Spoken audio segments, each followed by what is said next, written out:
All right. This week, I have with me Rishi Khanna. He is the CEO of ISHIR, a dev agency based out of, remind me again where you're based out of. You're in Texas, right? I'm in Plano, Texas, Yeah, Dallas, Plano, Texas. Texas. Awesome. And you've been doing the agency thing for quite a while now. You've been doing it for 25 years. I'd love to kind of get your thought on kind of how did ISHIR develop into what it is today? And what would you attribute, kind of what's kept it going all this time to? Sure. So we started iShare in November '99, so a long time ago, during the dot-com boom. And we started off as a web product agency. We were building a whole lot of web products or websites and portals and those kind of things for our customer base. And the early customer base was dot coms, and dot coms were the previous names to startups in the technology world, where businesses were opening up with a dot com, web address. And with that, we leveraged a remote team in India very soon after we launched, that allowed us to tap into talent base outside the DFW market. The reason for that was during the dot-com boom, there was a shortage of great talent, much like we saw during the middle of the pandemic most recently. And so that's what got us started. Now, navigating through various different cycles that we all been through in the world. The first one was a dot-com bust that happened a little over a year after we started, Mm, to 9/11, that led to a whole lot of backlash against outsourcing and leveraging remote talent, and removed a little bit of confidence of uh, of using talent in other parts of the world. But then, because of the publicity, guess what happened? The negative news and the good news. It got such a big uh, press around the world that it bounced back so much better and bigger. So we mm, scaled during that time frame. And then came our cycle around the financial crisis in 2008 time frame that led to readjustments because of the retrenchment in the economy, and the market allowed more companies to leverage talent in other parts of the world, and that our agency further grew in that process. And then come to COVID, leveraging remote talent and global talent became a norm, to where a lot of people are a lot more comfortable leveraging talent anywhere in the world, and that made a lot of change. But during the same change, we saw a different trend that was happening on the way from the web. It moved to mobile, moved to a lot of cloud, and now a lot of AI. So we've seen a rapid change around our business model, and our offerings that went with the business and the needs. And so, what kept us going along those years has been our relentless focus on being resilient to change, to be very adaptable to change, to ensure that we are constantly, being prepared and resolving the customer's problems, and resolving them with whatever technical skill sets that were available to us at that given time, to ensure that we are able to, build software products. We start off with the web, mobile, and now with AI. How do we build products that users will truly love and cannot live without? And that's what kept us going.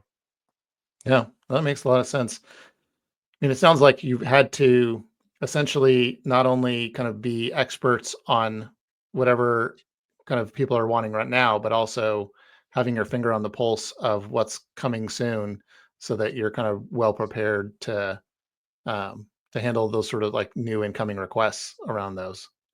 For sure. I think there's always a set of people who are wanting to move in quicker into the new technologies, and others who are laggards in it. From our organization perspective, we cater to not only mid-market enterprise customers, but we also cater to startups. And the startups are the ones who are the early movers in a lot of these technologies. And one of the other reasons why we love working with them is because they are willing to fail early, fast, and willing to try new things and give us the opportunity to explore those ideas and become experts at it over time. Mid-market enterprise catches on. Usually, the enterprise catches on it first, and then mid-market our laggards would get into it. So we see the cycles and trends, but the idea is to continuously find opportunities to try them and consume them first ourselves, and then eventually build a practice around it. But for that you have to build a organization which has a culture of consistent innovation, trying new things, failing fast, failing forward, and that culture allows you to continuously experiment and try new things along the way. Yeah. I know you're a big proponent of this term that you call relentless clarity. Is that Mhm. tied to kind of that same approach of like, kind of getting to uh I don't know, understanding the problem, even if it means, some missteps along the way? Yes, so I think I mean, relentless clarity is extremely important for us because we need to be very clear what are we trying to solve for. Mhm. And what would be success? What would success look like if we were to fast forward 12 months of working together? So how do we understand that upfront so that we can actually ensure that whatever we do brings the impact that you're required to have, and how do we make sure that it is achieving the goals and objectives that we started off with? A lot of times, I've seen opportunities where we've been asked, "Hey, I want to build a mobile app." But a lot of other providers won't ask, why do you need a mobile app? A lot of companies say, you need a mobile app, we'll build it for you, and we'll build exactly what you tell us to do. But there are times a company like us says, well, why do you need a mobile app? Why do you need it now? What if we don't have it?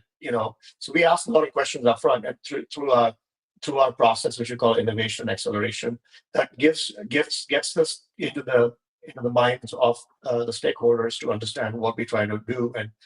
And so it's more about going deep, learning about the customer's business, learning about the customer's goals, learning about the customer's challenges, and validating those problems to make sure, are they real? Are we really trying to solve the right things? And then making sure the solutions that we build are really going to solve that problem before we actually build it. So make sure that we have the desired outcomes to do that. So that's the idea around relentless clarity. But we take it Mm. to a step further, that we also not only provide that to our customers, but also to our employees. And I would love to talk about that as well, if you give me the permission to do so. Yeah, yeah. No, I think that'd be great. So, much like our customers that require us to, build a solution that allows them to get the desired outcome, we want the same level of clarity amongst our people as well. So we feel that, every team member, employee or contractor, uh, is good at something and they have unique abilities. And we want to leverage them for the unique abilities. And every one of these employees and team members have goals and career paths that they want to achieve, and they have passions. They also have personal goals and aspirations to achieve some things in life. What if we get extremely clear about those goals and aspirations and give them an ability to be living life with clear intent, with a lot of clarity, and if we are able to give that environment to them, then not only have we have been able to build a great career for them, but also we've been able to build an organization where we have a lot of committed employees and team members to help achieve it. And that not only builds a great culture, but also brings a great an opportunity to match great people with great customers to help solve problems for them. Because we want the same level of clarity that to be available. So we provide relentless clarity is actually in everything that we do. I like that. Well, I think, I mean, you even said this, but yeah, you think you end up with better retention of your team when it's like the leadership has invested in kind of getting to know where they're wanting to head, like, do they want to maybe stay at the level they're at, but they want to like broaden their skills, or do they want to move up the ranks, or do they want to, just kind of always be able to experiment with the latest technology, like whatever it is. If you have that sort of insight and you're upfront and clear about it, then you can, I don't know, work more like hand in glove. And yeah, and then that passes through to how they do work for clients. No, I think that's super insightful. Um, well, you mentioned the innovation acceleration, and I know that that's kind of like that relentless clarity applied towards clients. Um, and you've actually like productized that. Like that's part of um, like how people start working with you, if I understand right. Can you unpack that a little bit more and correct me if I misspoke about how exactly it works? Yeah, of course. So, we try to, we have a process we call innovation acceleration. It is more about helping us achieve that relentless clarity upfront. And that model taps into three major tenets, which are, and major methodologies that people may be aware of, called design thinking, lean product development, and agile. And with that, we tend to use those to get clear about the problem using the structured methodology, and using research, as well as customer interviews. We validate the projects, and the needs, and we also de-risk the engagements along the way. So the whole idea there is to get a customer product market fit, to understand what those senses that we need to have in place to be able to provide the value back to the customer. So we tend to use that in everything that we do. And we also leverage along the way. We leverage a cross-functional team to be present in those conversations to provide that service. So it is a secret sauce around how we do business. Well, I think yeah, I like that just because it seems like it sets them up for success. Which honestly, as somebody who has new clients coming to them, you want them to be successful because it means they'll be clients long term as well, right? Right, right. Because then, and it's not a one-time exercise. It's an exercise we start off with, and then we do that Mm. every so often to make sure that we are in line with has how the market and business is evolving, how the product needs to evolve with the business and the analytics and data that we capture. So it is an ongoing methodology that we adopt to make sure we have a clearer product roadmap for the customer as we are learning and grasping information. Nice. Um, well, that's maybe a good segue into kind of where you get good clients from, good customers Mhm. from. I know we talked previously, and you mentioned that referrals are often where your best clients come from. And you kind of specified like a few different types of places where those referrals come from. Can you talk about like really what's made your referral engine work so well? Yes. So our referral engine actually taps into, first of all, I think to get a good referral, you got to do really good work, right? You got to focus on Mhm. delivering good quality product. You got to make sure that you're building value for customers. You're constantly building relationships with the people that you're working with. And that quality of service basically becomes your proof that you can do it and you've done a good job. And keeping that foundation in mind, a lot of our business comes from our existing customers referring us to other customers that we can solve problems for. So that's first part of the referral engine. Within the customer, if the customer's employees and team members are moving from one organization to another, they tend to bring us in the new organization and introduce us to the new organization along the way. And that's been the second source of referral. The third source of referral for us has been our own employees. We have an employee base, and we have a large alumni base over the last 25 years of being in business. So as our employees move from our organization as a consulting company to another organization, which could be an industry-based organization, they tend to refer business to us and say, what, we'd like to have, ISHIR come and assist us because they solve this problem really well. And so that's another source of referrals for us. And the last source of referral for us is all the adjacent partners that we have. They could be MSPs, there could be accounting firms, there could be private equity firms that will say, hey, bring us into your portfolio for the other portfolio companies, or VCs, and so on and so forth. So we get a source of referrals to the process, and so yeah, so that's how we build our organization, is really through a referral engine. Nice. Has I mean, I'm sure a lot of other agency founders have thought about, well, I'm sure they get a lot of them get referrals, and they've thought about partnerships and things like that.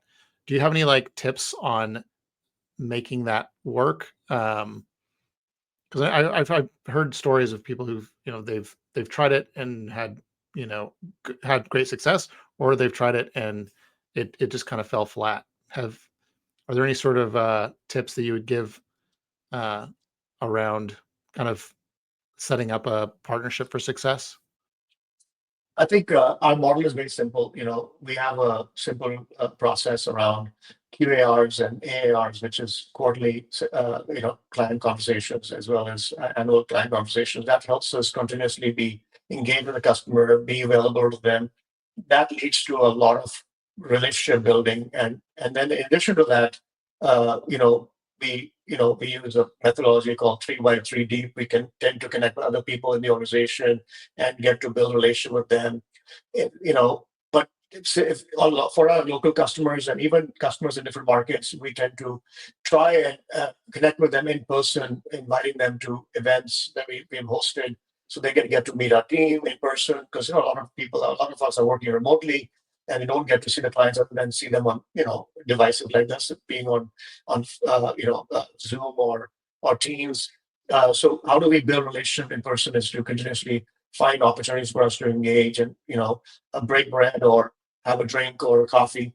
So those are kind of things that have helped us continuously stay top of mind. In addition to do a good job for our customers and our people, and alumni, for example, I tend to make an attempt to give a shout out to a lot of people online on LinkedIn, or maybe my assistant has been directed to ensure that at least once a year I get to connect with people in whether in I tend to go to Toronto quite a bit, and I have a lot of alumni members of our company in Toronto. Every time I'm there, I host a happy hour, invite all those people. There are about 20, 30 employees, our ex-employees that are in Toronto, and invite them over. So we tend to continuously find ways to build on the relationship, stay connected, uh, without the intention of building business, but continues to stay connected to build a relationship, stay top of mind, and those kind of things that lead to some level of value in the future. But that's us. Relationship is part of our core values. We got to keep the relationship going. Yeah, I think that's super huge, Yeah. especially I think in this age of AI, and Mhm. it's really easy to project a certain sort of virtual personality, but doing it, getting together in person, I think just really amplifies the trust and things like that you can build with your team, your alumni, and your clients. So yeah, Yes. relationships are huge. Mhm. Um, One of the other things we had talked about previously is kind of an interest in shifting towards outcome-based pricing, and maybe owning more of the IP that you help produce. Um, can you talk a little bit more about just your vision for kind of how your services are delivered and how you want to price them, that sort of thing? Sure. So I can tell you the evolution of pricing has gone from fixed bid to time and material, over the years. And Hmm. now we're figuring out, hey, time and material may not be the right method, because now, as we are progressing into this new world of AI, uh, we need less time to do the job than we probably initially did for the most part.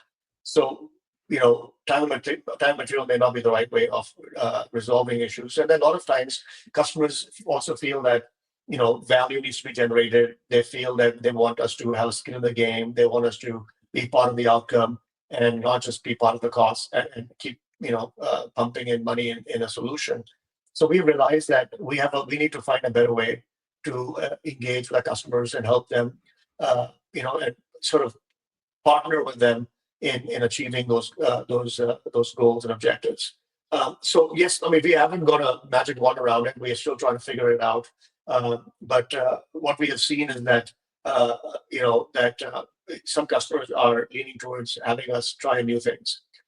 As we've seen the same sort of trend even in like SaaS products companies where they don't want to be billing on the basis of per seat, but they want to bill basis on per outcome.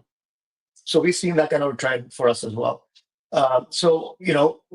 We feel that we got to have understanding of what the customer success needs to look like. We got to figure out how do we quantify the success into a value that leads us to have a share in that thing, in the outcome and success.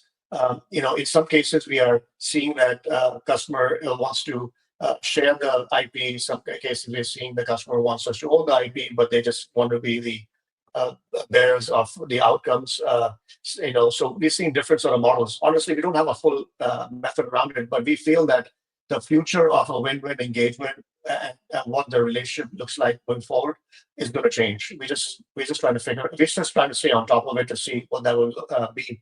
We just know that's not going to be what it has been so far. Yeah, no, that makes a lot of sense. I think, yeah, AI is kind of that big game changer that I think is on top of everyone's mind. And I think part of it is, Right. I think AI is going to create disproportionate value, or, Mhm. with the assistance of somebody guiding it, um, has the potential to create some disproportionate value. And so if you can use AI to solve a problem that's worth $1 million and you only charge 100,000, like they're still getting $1 million worth of value.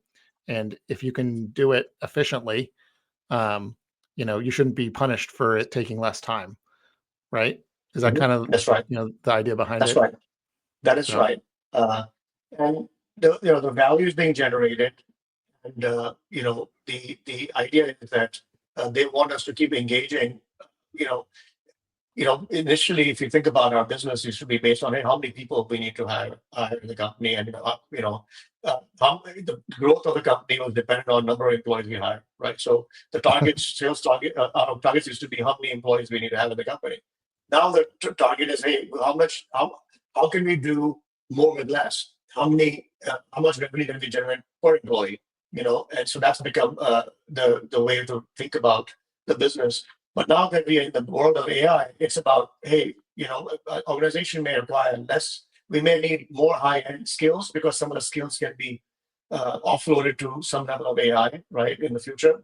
Now, mhm. we obviously going to have less employees, but we need to figure out how do we revamp our organization that the measurement is no longer employee it should still be revenue per employee, but the question is how do you increase the value on a per employee revenue, because there's been always shifts between cost of customers don't like to pay us more for our employee, but we obviously creating more value per employee and per employee hour at this point. Yeah, absolutely.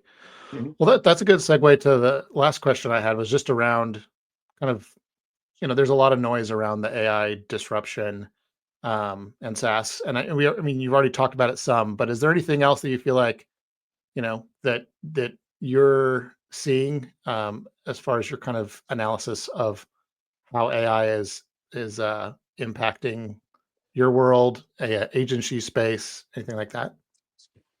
Well, some of the trends we've seen, and we've seen the same trends even in cloud, right? We all thought cloud's going to be it. Public cloud is the way to go, and a lot of organizations started moving, to some degree, their on-premise data into the data center, from data center to the cloud. And what we've seen over the years has been that as the amount of dollars being spent on the cloud, infrastructure, means that sometimes it's better to go back into the data center. And we've seen the same sort of structure in the SaaS businesses where a lot of businesses are using out of the box SaaS solutions, and they realize that if I'm using a SaaS solution and all my customers or my competitors in the same industry are using the same SaaS solutions, they are not creating any differentiation between each other.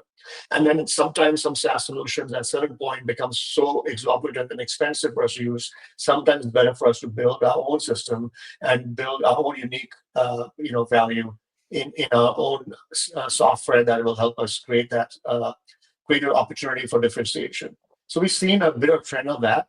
A lot of businesses that want to create the unique value or they want to create a J curve, they want to have less dependency on a SaaS solution, but they for the unique secret sauce they want to build a unique solution that allows them to differentiate and scale with it. Mhm. So we've seen that's the way that's what AI has made possible because cost of development used to be a lot higher. 20 years ago, 25 years ago. But over the years, the cost of solutions, especially now with AI, is becoming lower. But since the cost of AI is leading to the cost of development lower, customers are now saying, hey, you know what? Now the cost of development is lower. We would like to leverage some of the solutions to create a unique opportunities for us to scale with. So I think that there's going to be a shift back into developing a lot of custom solutions and applications that are going to create a unique, advantages for our customers. Yeah, like basically a lot more internal tooling that Yeah, is more like fits more closely with um, the exact needs rather than you're trying to fit into their SaaS model. that's Um, correct. it's the other way around. It's like, no, no, we're gonna build something that's perfectly suited for us and how we want to use it, and And honestly, and, and, continue to and develop we it. and we don't want to support a SaaS company, give them our secret sauce, and then they make it available to everyone else. And now I don't have a secret sauce anymore. So Yeah. they need to move, so they need to hold that IP and that intellectual property for the organization and secret sauce. And so they need to go back to some custom development. So we see that's going to be a bit of a trend, especially with AI, right? Like agentic AI agents. I mean, some of the customers are wanting to have those agents be specific for themselves. They don't want other people to have them. Hmm. Yeah. No, time will tell, but it's super interesting. I mean, I like the idea of kind of everyone like kind of leaning into maybe using AI to improve their internal IP and that secret sauce, so that we have um, I don't know, more streamlined, efficient uh, companies that are doing more custom work. I mean, that's great from an agency standpoint too, because you can still help folks build these tools, but instead of having like a SaaS provider as the client, you might be having helping like the end user of that sort of tool that you're building for instead. That's right. That's cool.